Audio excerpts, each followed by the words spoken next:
ये सरनेम था इनका डिक्सन। वहाँ के गांव के नाम था डिक्सन, जॉनसन, गिब्सन, विल्सन, ये गांव के नाम थे, इसलिए इनका सरनेम डिक्सन था। तो ये यहाँ के बाशिंदे हुए। जब ब्यावर शहर बसाया तो क्रॉस की आकृति पर बसाया। ये ईसाई धर्म का पवित्र दिन है। पूरी दुनिया के अंदर क्रॉस की आकृति पर खाली बसने वाला शहर और बसाने वाला शहर ब्यावर है, जिसको सारी दुनिया आज भी बड़ी एतबार की निगाह से देखती है, उसको बड़ा सम्मान देती है। और हमारे ब्यावर के ये हाल अब आप ये देखिए कि जब ईसा मसीह को सूली पे चढ़ाया गया तो उनकी गर्दन दाहिनी तरफ लुढ़क गई थी। तो ये पट्टी हो गई लंबी, ये हो गई छोटी, ये पट्टी बड़ी और ये सर दर्द और ये सर। तो ये तो हुआ आपके सूरजपुर गेट, ये हुआ चांद गेट और ये हुआ आपके अजमेरी गेट और ये हुआ मेवाड़ी गेट। तो कर्नल डिक्सन जब ईसा मसीह को सूली पे लटकाया तो दाहिनी तरफ गर्दन लुढ़कने के कारण हमारा जो स्थापना है वो बाजार की सीढ़ी में सूरजपुर गेट में बता करके उसके दाहिनी तरफ की समानांतर गली की सीढ़ी में बनाया गया। और उसी गली की सीढ़ी में सारे धर्मों के जो है ना आपके मंदिर, मस्जिद और चर्च, गुरुद्वारे और ये सारे के सारे जैन मंदिर वगैरह सब इसी लाइन में आपको एक चौराहे पे, दो चौराहे पे, तीसरे छोटे चौराहे पे देखने को मिलेगा। आपको दुनिया में देखने को नहीं मिलेगा। अब आप ये कहते हो कि चूंकि वो अंग्रेज था, उसने अंग्रेज ने शहर बसाया था इसलिए इसको नेशनल कर दो, इस लॉजिक को मैं नहीं मानता हूँ। वो तो काफिर नहीं था, लोग उनको काफिर कहते हैं, वो तो काफिर नहीं थे, फरिश्ता थे। स्वामी दयानंद आर्य समाज का प्रचार करते हुए जब ब्यावर में 9 सितंबर 1881 में ब्यावर बना रहे तो श्याम जी कृष्ण वर्मा यहाँ थे, उनके शिष्य थे। स्वामी दयानंद ने एक ही प्रश्न किया, श्याम तो ये बता कि ये छोटा सा सुंदर शहर, ये कस्बा किस फरिश्ते का काम है जिसने इसको बसाया? एक सैन्य अधिकारी थे अंग्रेज, नाम था कर्नल डिक्सन, उन्होंने इसको बसाया। तो उनका कोई ऐसी यादगार है जब मैं उनको नमन कर सकूं? क्या उनका तो जो है अंग्रेजों के जो ईसाइयों के कब्रिस्तान में उनको दफनाया गया था, वहाँ उनकी जो है मजार है, आप अगर वहाँ चले तो बचा लो। तो नहीं, वहाँ तो मेरी इच्छा नहीं है, तुम एक काम करो, ये चारों मजारों का केंद्र बिंदु ये जो मुख्य चौपाटी है इसके ऊपर आस्था का एक ऐसा खुला झरोखा बनाओ जिसकी चारों दिशा प्राकृतिक हो और हर आस्थावान अपनी अपनी इष्ट के अनुसार वहाँ नमन कर सके, सजदा कर सके। तब श्याम जी कृष्ण वर्मा ने यहाँ 52 शराबी दुकानें हुआ करती थी, व्यापार 52 भाई बसने थे, से निर्माण समिति बनाई और 52 शराबों से आर्थिक सहायता लेकर के सन 1886 में वहाँ वो डिक्सन छत्री बनाना चालू किया, जिसको सन 1886 में उसको लोकार्पित किया। ये डिक्सन छत्री आस्था का केंद्र 82 साल तक लगातार रही, जहाँ गांव के लोग, शहर के लोग सब नमन करते थे अपनी अपनी इच्छानुसार। जो सूर्य भगवान को मानता पूर्व दिशा में मुंह करके, जो चंद्रमा को मानता पश्चिम दिशा में नमन करता था मुंह करके, जो महामृत्युंजय देवता को मानता था वो दक्षिण दिशा में जो है मुंह करके नमन करता था, और जो कैलाश, ध्रुव और सप्तऋषि को मानता वो उत्तर दिशा में मुंह करके नमन करता।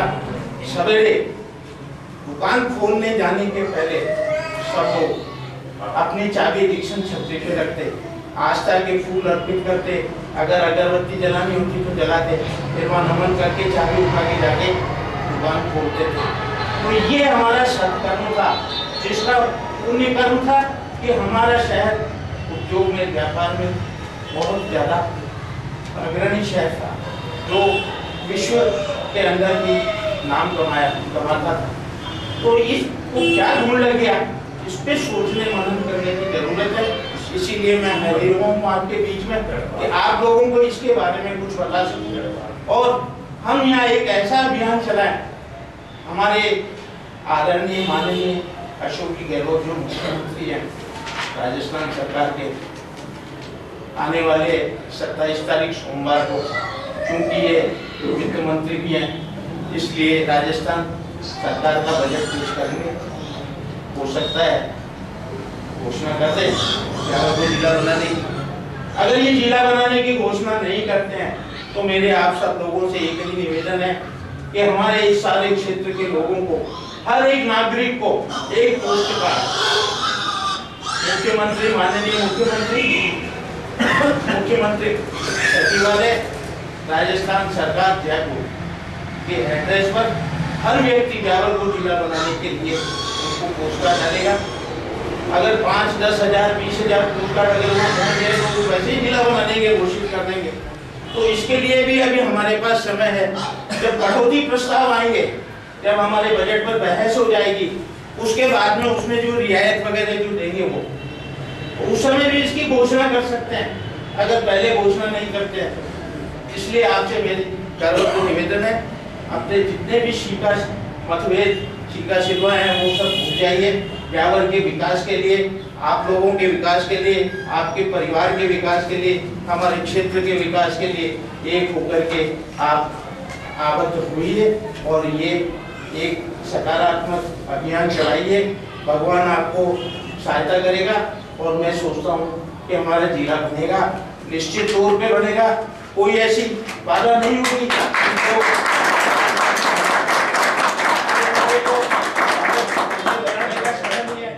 हमारे जो है आज व्याख्यान झाड़ने का समय नहीं है। आज हमें एक मैदान में कार्य करने का समय। हमारे यहाँ सात हमारे यहाँ जो है स्वतंत्रता सेनानी हुआ करते थे। पहले स्वतंत्रता सेनानी थे श्यामजी कृष्ण वर्मा, दूसरे नंबर के स्वतंत्रता सेनानी थे ठाकुर गोपाल सिंह खरवा, तीसरे नंबर के स्वतंत्रता सेनानी थे सेठ दामोदर दास सारथी, चौथे नंबर के स्वतंत्रता सेनानी थे हमारे सेठ जीसुलाल जाजोटिया, पांचवें नंबर के स्वतंत्रता सेनानी थे विजेंद्रनाथ और आपके क्या नाम ये स्वामी जी हुए कुमार। और छठे नंबर के हमारे जो स्वतंत्रता हुए विजय सिंह पथिक और सातवें नंबर के जो हमारे स्वतंत्रता सेनानी हुए वो बाबा नरसिंह दास। इन 7 स्वतंत्रता सेनानियों की वजह से पूरे हिंदुस्तान के स्वतंत्रता सेनानी ब्यावर में आके यही आपका जो है चांद दरवाजे बाहर जो आपके ये कौन सा मार्केट टावर है शांति टावर के नीचे जो तहखाने हैं यहाँ किताबी ज्ञान देते थे।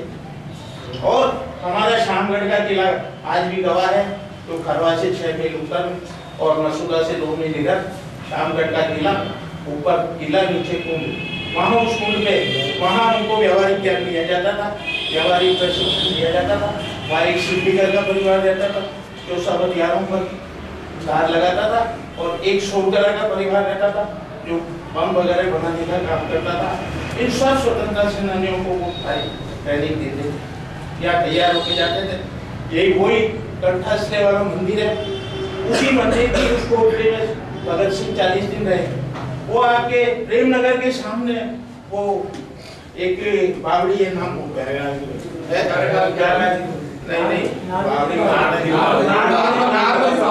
नारमन जी की बावड़ी के अंदर 40 दिन तक भगत आपके चंद्रशेखर आजाद रहे। और ये बड़ा भयावह इलाका था।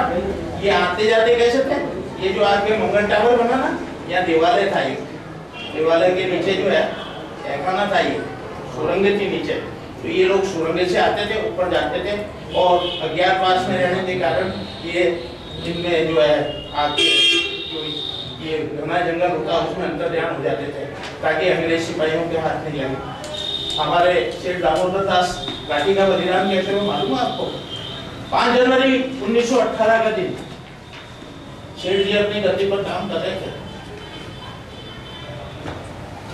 अंग्रेज सिपाही आ गए पकड़ने के लिए। उन्होंने कहा मैं इनसे मरूंगा क्या? हीरे की अंगूठी पहन रखी थी उंगली में, थोड़ी दांत से निकल करके अपना बलिदान कर दिया। उस समय उनकी उम्र क्या थी? 1884 का जन्म, 1918। आप ये देखिए 18 34 साल की उम्र में उन्होंने बलिदान कर दिया। तो आप ये देखिए कि ये जितने भी स्वतंत्रता सेनानी हुए हैं, इनके 3 लड़कियां थी, तीनों लड़कियों ने सुसाइड किया। इनके लड़का नहीं था, फिर विठल दास जी को ये बोल लेके आए। विठल दास जी की शादी चांदकर जी शारदा की लड़की से हुई, वो जेल में थे। दूसरे लोग जो है कन्यादान किया उन्होंने, जिनके लड़के ये आपके मुकुंदास जी और मुकुंदास जी राठी।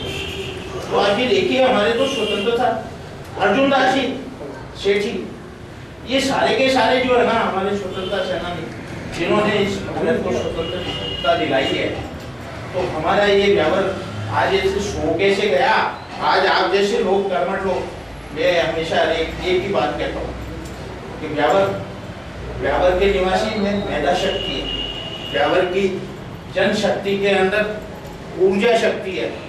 वो कहते हैं कैसे, देखिए आप, व्यावर ऊंचाई के ऊपर बसा हुआ है, जैसे शरीर में सिर के अंदर मस्तिष्क होता है, इसी तरह व्यावर क्षेत्र के ऊंचाई पर बसा होने के कारण हर एक निवासी के मेधा शक्ति है, हर एक निवासी के पास मेधा शक्ति है। आवश्यकता उसको उभारने की, मोटिवेट करने की, उसको बाहर ला करके उसको क्रियान्वित करवाने की। इसी तरह जैसे शरीर में नाभि में ऊर्जा होती है, परमाणु बम के केंद्र में ऊर्जा होती है, इसी तरह ये भौगोलिक दृष्टि से राजपूताना के केंद्र में स्थित होने के कारण यहाँ के निवासियों में ऊर्जा शक्ति भी भरपूर है।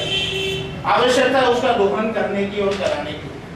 तो ये हमारी जनता के पास हमारी ऐसी शक्ति है, इस शक्ति का आप उपयोग करें और इसका सकारात्मक उपयोग करके भारत को वापस वही गौरव प्रदान करना है जो आज के 150 साल पहले भारत का गौरव, व्यावर का गौरव भारत में और विश्व पटल पर था।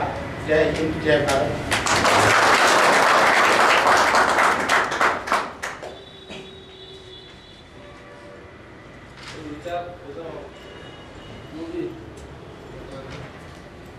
सभी महानुभाव आए हैं और आपने बहुत अच्छे विचार रखे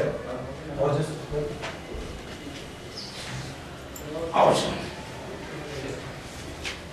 सभी आगंतुक आदरणीय बंधुओं, व्यावर को जिला बनाने के संबंध में हम सब एकत्रित हुए हैं और भाई साहब ने बड़े उद्देश्य विचार रखे हैं।